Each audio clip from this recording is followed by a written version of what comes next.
Here we go. It is Bobby Rock being honored tonight. How are you? Good. What's happening, man? Doing great, man. Music keeps us young, you know. It definitely does, man. Coming from Texas, who were your idols coming up? Well, I think early on, Alice Cooper, Black Sabbath, Deep Purple, those bands, drummers like Ian Pace and Tommy Aldridge were at the top of the list for me. And then eventually I got into other, like the great Buddy Rich, Billy Cobham, a lot of those progressive, Stretch It Out. Yeah. So there's quite a few that I've stolen from. Borrowed from. Tommy, does the guy ever age or what? Man, this guy. Unbelievable. He's like a machine. So great to see him out there doing it, man. Yeah. Still kicking ass. Man, I'm looking back at these, Black Oak, Arkansas videos from '72. Yes. Is that the same guy? California Jam, man, all that shit. Yeah. Unbelievable. For sure. Great stuff. So I know the story, of course, you getting the audition for Vinnie Vincent Invasion, driving the van out here. What was that like? It was both scary and exciting, because it was the first time I was coming out to LA. I drove out by myself, I had my, the typical scene, a van with my drums in the back, a lot of unknowns. I was told I had 10 minutes, I was going to show up, and they wanted to hear a bunch of different guys do 10, but the audition went very, very well, and they kept me in there for a while, and they pretty much hired me on the spot. So it had kind of a Disney-type ending, but it was pretty intense. You didn't want to think about the backup plan. You didn't want to think about that. There was no backup plan, man. I had just enough money to get out there, and that was it, Oh my God. Yeah. Where was the rehearsal at? What's the room? SIR in Santa Monica. Okay. Yep. Back when it was there. Yep. Santa Monica. Yep. Okay. Unbelievable.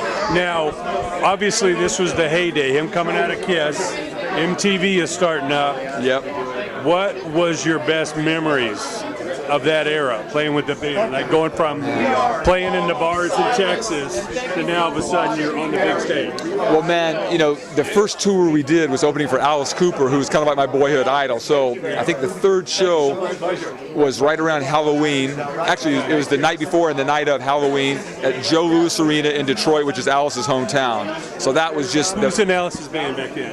Kane Roberts, Ken Mary, Kip Winger. He had a great band, and but to sort of go from being a huge fan of Alice to actually opening for him that was a big moment. Playing his songs back in the bars. Yeah. All of that, man. So that was pretty surreal, man. At 22 to deal with that, but it was great. We toured. Then we toured with Iron Maiden after Alice, and it was just that whole run, man. Doing that first video, all the firsts, that I experienced. Of course. Like busting through. Now, obviously, in retrospect, you're kind of getting thrown to the lions.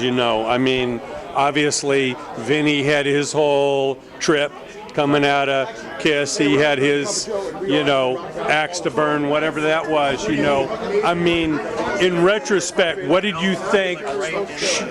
What was the wrong moves? What could that band have done differently to survive?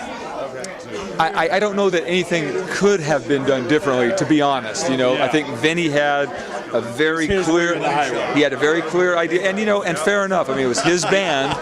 His name's on the marquee. That's right. He hired us. And look at right out of the gate, we were all on board. As we, the thing that the Vinnie Vincent Invasion never had was sort of like that trial in the trenches period that most bands have. Like all those bands, Poison, Motley Crue. There's no coming up. That's right. That's where you work that shit out. So for us, we didn't really have the benefit of that. We were thrown right out into the touring and all that. So I think we probably learned stuff, along the way.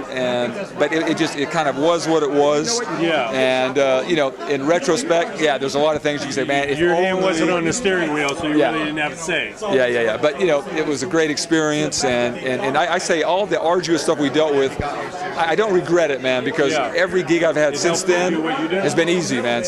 By comparison, So. Yeah, you walk through the fire. That's right, man. Now, obviously, Dana Strum and Mark Slaughter go form Slaughter, and have their success. Right. Did you ever felt like you should have been a part of that, or you obviously made your move that you did? Well, I was originally supposed to do that with them when the band broke up, and so I took a couple weeks and really thought a lot about it. And I just, the long story short is I just felt like I needed a fresh start. Nothing against Mark and Dana. They understood, and I've kept a great relationship with them through the years. I played with Slaughter through the years on a few occasions, etc.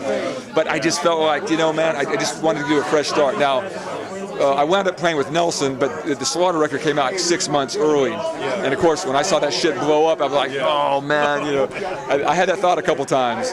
But ultimately, yeah, they did good, yeah, and then the Nelson thing did well, so it all had a happy ending, all worked out as it was supposed to, you know? Yeah, no, it's amazing.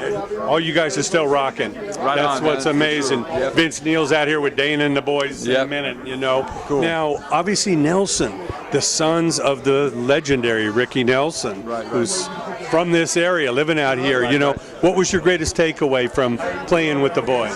It was a great gig all the way around, man. Those guys, they're like little brothers to me. They're really good musicians. They write, they sing, they play their axes well.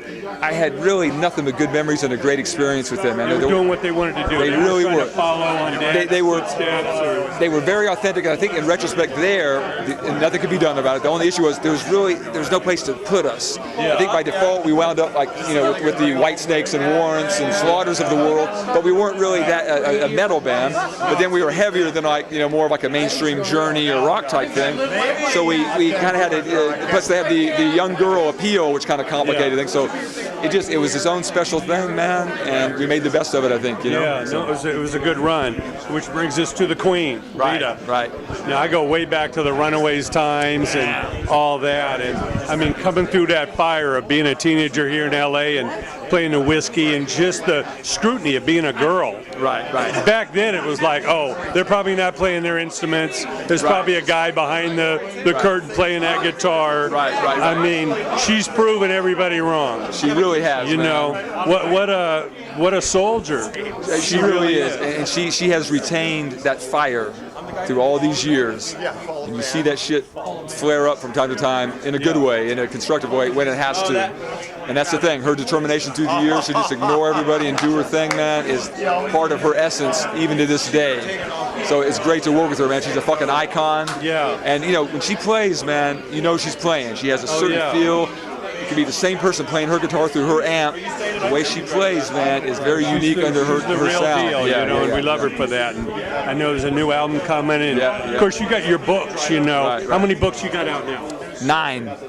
Yeah. The latest one. The latest one is called The Boy Is Gonna Rock, and it focuses on, you know, the beginning years, how I got interested in drumming, and primarily all about the whole Vinnie Vincent Invasion experience. Yeah. Because it was such a compelling story, that cast of characters, everything we went through, everything I went through as a young kid playing. So the book is the memoir about that time frame and capturing the essence of what the 80s, what it was like back then, what the scene was like, what it was like to tour back then. So people have been really enjoying the book, man, so it's cool. Well, that's fantastic. Bobby, it's great to see you. Congratulations on your honor. Thank you. I'm going to have to stay in touch and reach out to you and For sure, do an brother. expanded interview, talk about more about your book. Right on. Thank you, sir. Thank you for joining us. Appreciate it, man. Can we get